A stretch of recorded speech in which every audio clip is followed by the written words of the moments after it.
말씀의 제목은 힘드시죠? 그래도입니다. 본문 말씀은 데살로니가전서 5장 16절부터 18절까지의 말씀입니다. 제가 봉독해 드립니다. 항상 기뻐하라, 쉬지 말고 기도하라, 범사에 감사하라. 이것이 그리스도 예수 안에서 너희를 향하신 하나님의 뜻이니라. 아멘. 오늘도 각 가정에서 핸드폰이나 태블릿 PC 또 TV를 통해서 시청하시는 여러분과 또 여러분 가정과 자녀들 또 직장과 모든 소유에 하나님의 크신 은혜와 복이 임하시기를 주 이름으로 축원합니다. 아멘. 어느덧 땅이 녹고 봄꽃이 피는 것을 보면서 코로나19로 인해서 불안해하고 걱정하는 많은 사람들 마음속에 햇빛보다 더 밝고 따사로운 주님의 얼굴을 비춰주셔서 이 땅의 사람들의 얼어붙은 마음을 녹이시고 고쳐주시기를 간절히 바랍니다. 우리 부모님들은 자녀들을 향한 기대가 있는 것처럼 또 하나님께서는 예수 안에서 나를 향하신 하나님의 뜻이 있습니다. 그 뜻이 무엇일까? 오늘 말씀을 통해서 사도 바울은 세 가지를 말씀해 주고 있습니다. 이 말씀은 짧으면서도 많은 것을 우리에게 가르쳐 주고 있습니다. 이것이 우리를 향한 하나님의 뜻이라고 말합니다. 아시다시피 우리가 항상 기뻐하기가 쉽지 않습니다. 또 항상 기도하기도 또 범사에 감사하기도 참 어렵습니다. 요즘같이 코로나19로 어렵고 힘든 때 기쁨과 감사의 삶보다 원망이나 낙심 가운데 살기가 쉽습니다. 여러분의 삶은 어떻습니까? 기뻐할 때가 많습니까? 아니면 그렇지 않을 때가 많습니까? 오늘 본문을 통하여 우리를 향하신 하나님의 뜻이 있습니다. 그것은 항상 기뻐하는 것과 또 쉬지 말고 기도하는 것과 범사에 감사하는 것입니다. 항상 기뻐하고 늘 감사하면서 살아가라고 하는 그런 말씀입니다. 다시 말하면 하나님의 뜻은 우리가 하나님의 자녀답게 또 빛의 자녀답게 또 행복하게 즐겁게 살기를 원하신다는 사실입니다. 자녀가 기뻐야 부모의 마음이 또 기쁩니다. 요즘 많은 사람들이 코로나19로 인해서 불안하고 우울하게 또 살아갑니다. 또 기쁘지 않습니다. 지나간 사람들에게 물어보면 다 힘들다고 이야기합니다. 여러분, 힘들지만 그래도 항상 기뻐하는 것과 쉬지 말고 기도하는 것과 또 범사에 감사하며 사는 주님의 자녀가 되시기를 주 이름으로 축원합니다. 아멘. 요즘 코로나19로 인해서 많은 제약을 받지만 우리가 좀 힘들어도 항상 할 수 있는 일이 있습니다.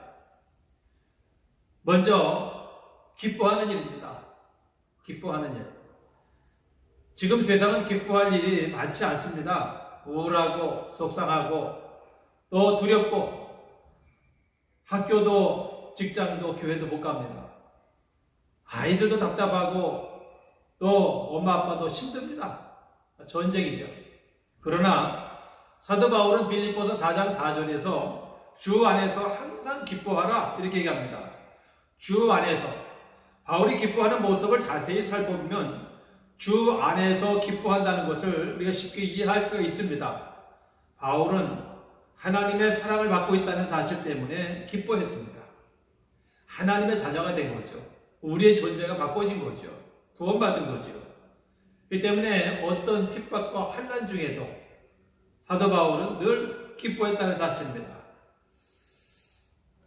우리는 주 안에 있는 자들입니다. 주 바깥에 있는 것이 아니라 주 안에 있는 자들입니다. 둘 중에 하나입니다. 내가 주 바깥에 있든지 주 안에 있든지 알곡이든지 쭉정이든지 우리 둘 중에 하나입니다.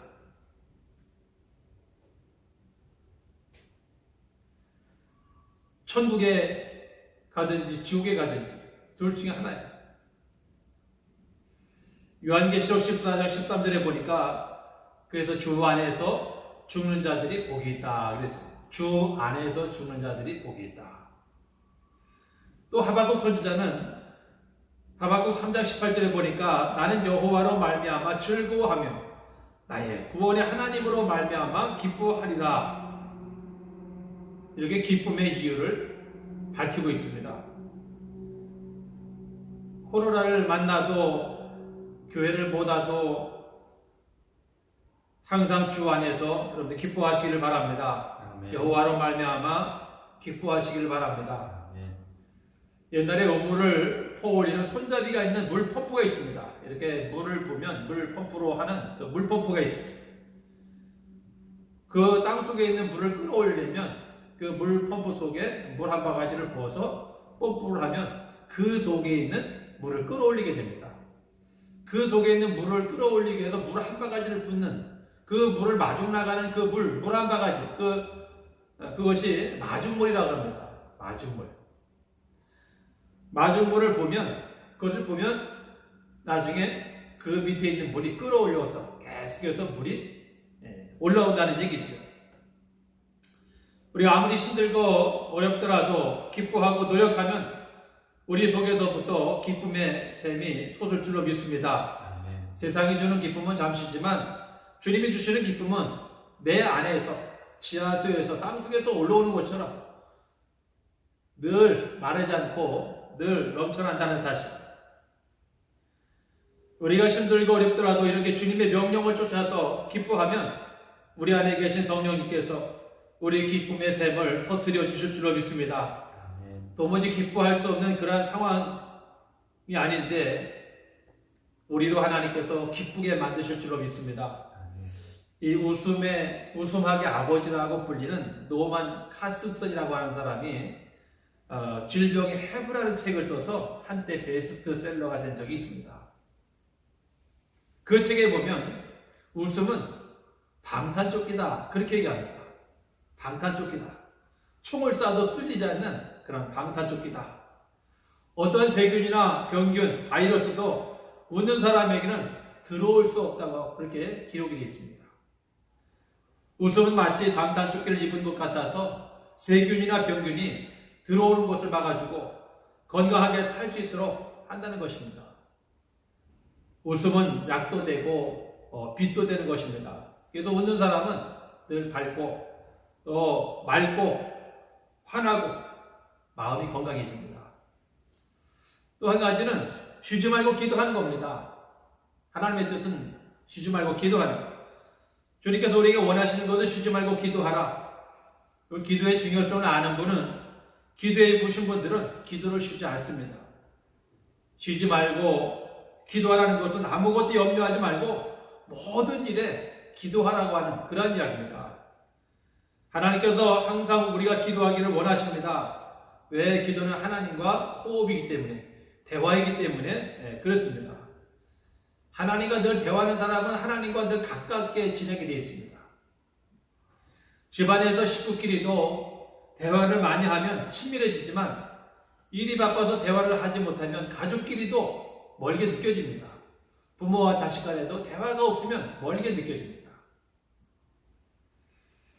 우리가 늘 삶 가운데 늘 일상의 영성, 이 교회라는 특별한 장소가 예배라는 특별한 시간, 특별한 환경이 아니라 내 삶의 모든 자리가 하나님과 함께하는 그런 성전이고 예배가 되는 것, 이것이 일상의 영성입니다.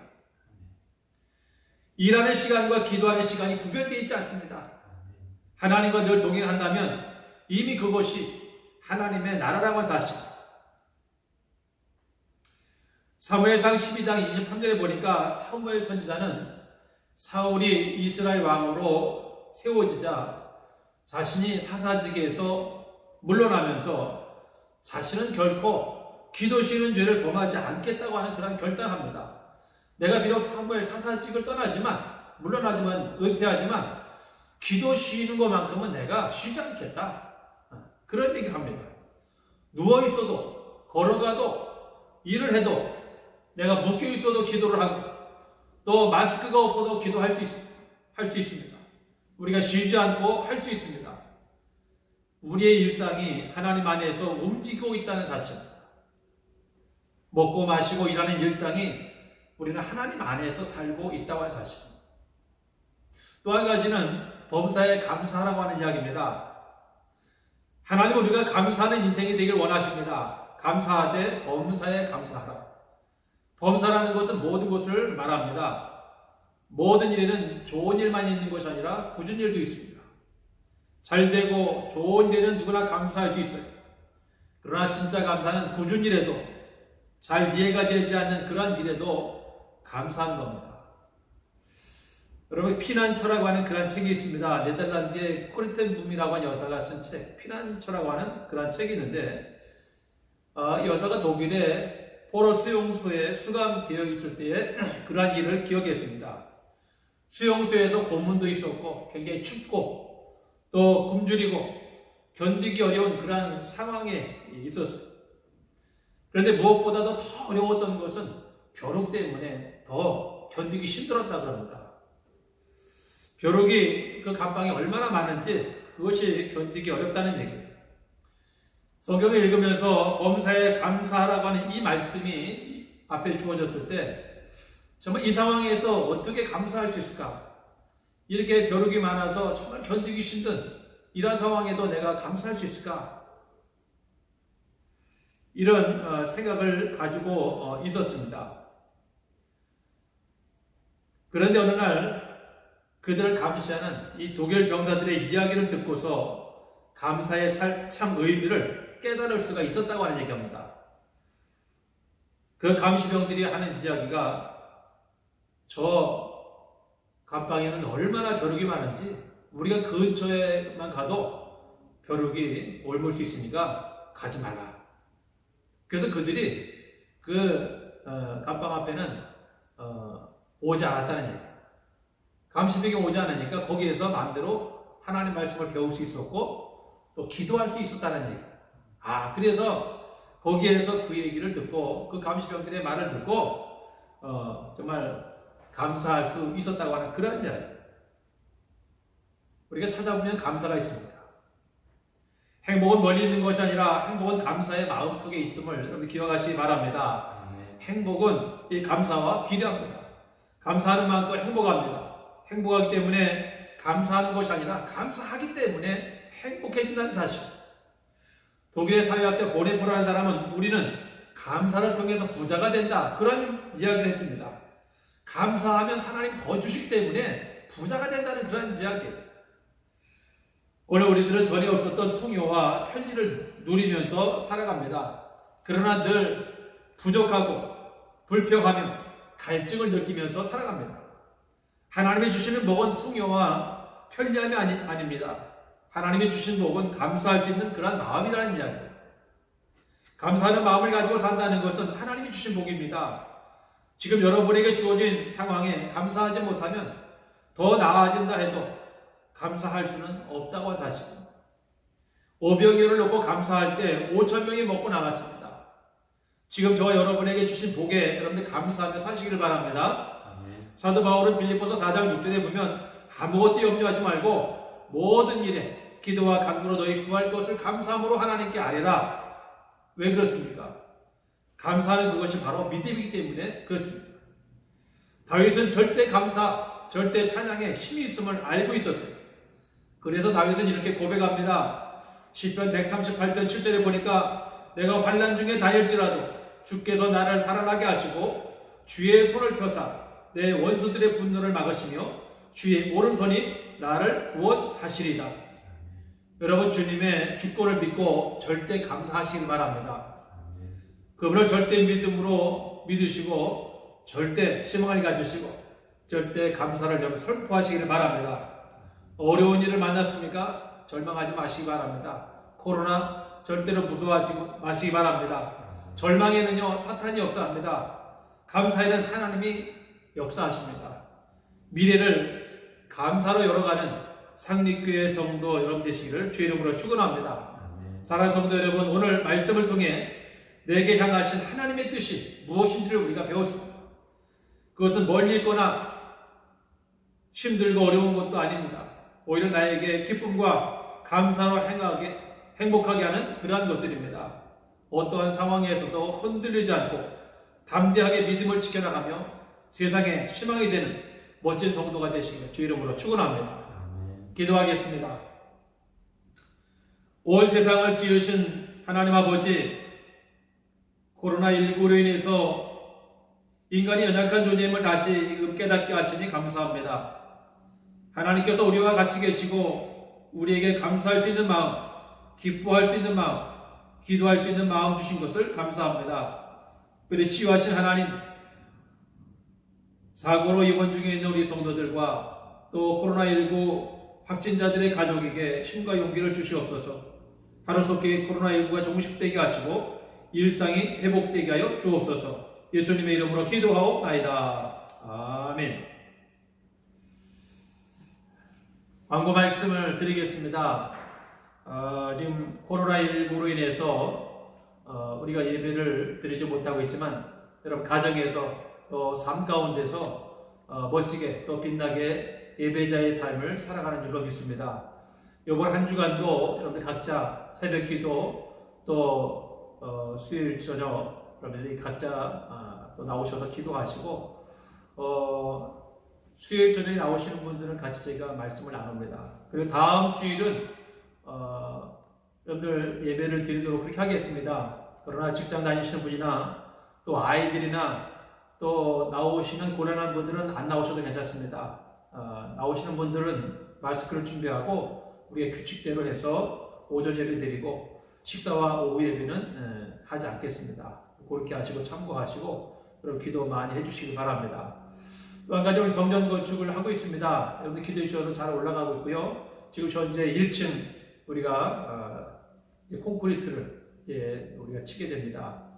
기도해 주시고 또 오셔서 맛있는 점심 또 사주셔서 맛있게 먹고 그럽니다. 감사를 드립니다. 오늘은 사실 우리 상립교회 창립 56주년 되는 그런 날입니다. 56주년 성숙한 그런 교회입니다. 더 우리 상립교회 성도들 성숙한 그런 믿음의 성도가 되시길 바랍니다. 그리고 우리 수산나에서 헌옷과 헌책을 계속해서 모집하고 있습니다. 7층에 여러분들이 자유롭게 갖다 놓으시면 되겠습니다. 그리고 남선교회 4월 12일 날 모임을 가지려고 했는데 연기하도록 하겠습니다. 차후에 또 연락을 드리겠습니다. 그리고 여러분들 기도를 부탁합니다. 우리 황봉수 장로님 지난번에 교통사고로 입원 중에 있는데 신병원의 610호에 계십니다. 그리고 또 지난 월요일 날 우리 염동설 장로님과 신흥식 권사님 또 우리 염신자 집사님 또 교통사고가 나서 지금 한방병원에 입원해 계십니다. 코로나 때문에 방문은 못하지만 여러분들 위해서 빨리 회복될 수 있도록 기도해 주시기를 부탁을 드립니다. 이상입니다.